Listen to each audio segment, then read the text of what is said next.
Yamaha SR400. Best Motorcycle Review. Characterful single from Yamaha, 2014 to 2018.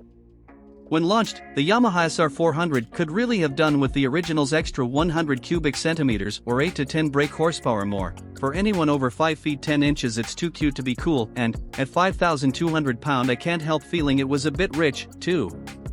After all, the SR had no more moving parts than the YBR 125, and yet its development costs were surely wiped out an ice age ago.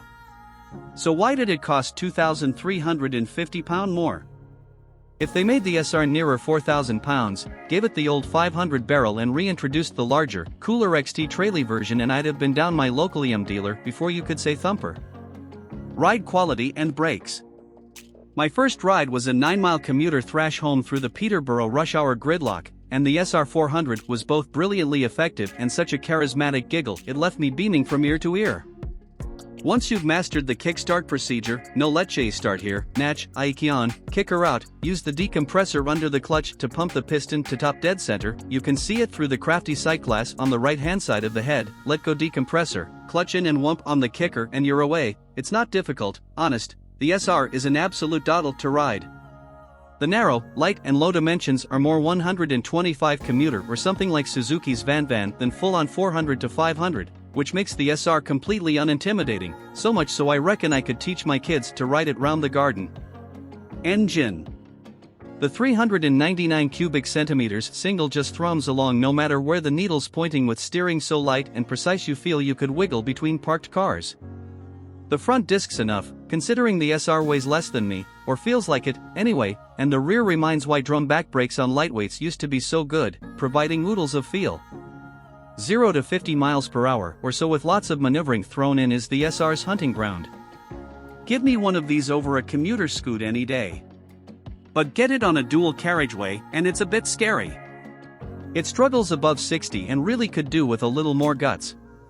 Reliability and build quality. First off, that authentic classicness in the flesh is simply dizzying. Forget the smooth, should-be ribbed, seat and dull, modern, satin gray paint job for a moment. Why Yamaha didn't paint its 70s colors is beyond me. This is just wrong, and take in the details. The metal switchgear is authentic late 70s/early 80s Yamaha fare. In fact it's identical bar the stickers, I checked, to my own 1980 RD350 LC.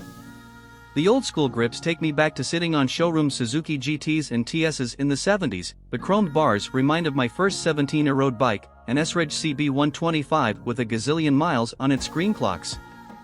There's more. The big, old-fashioned orange and chrome indicators are like something from motorcycle mechanics. The big, also chrome, tin mudguards are the sort of stuff that'd normally have grown men fighting over at auto jumbles.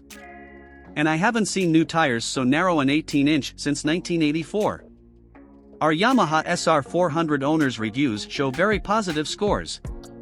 People love the value and the simplicity of design, but bemoan the lack of equipment. Value versus rivals. Okay, so 5,200 pound may not seem like a lot, but then this is not really a lot of bike. It's simple and effective, but from new it was the same price as a 2014 Yamaha MT-07, and that seems very odd. If this was a grand less, you'd be in business. As a used by the Yamaha SR400 has held its value well due to its classic style nature, but it's outgunned by more recent retro rides like the Royal Enfield Bullet 500 or Fantic Caballero Rally 500.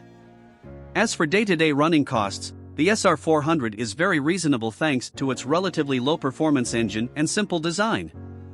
None of the consumable parts are under particularly high stress. Equipment. The old-school twin dials and switchgear are, to someone of my generation, completely natural and intuitive. The lack of any sort of electronics, not even a little LCD panel on the clocks, is somehow completely refreshing, and the presence of an old-fashioned petrol tap, backed up by a bonus low-fuel warning light inset into the tacho, is reassuring. Specs.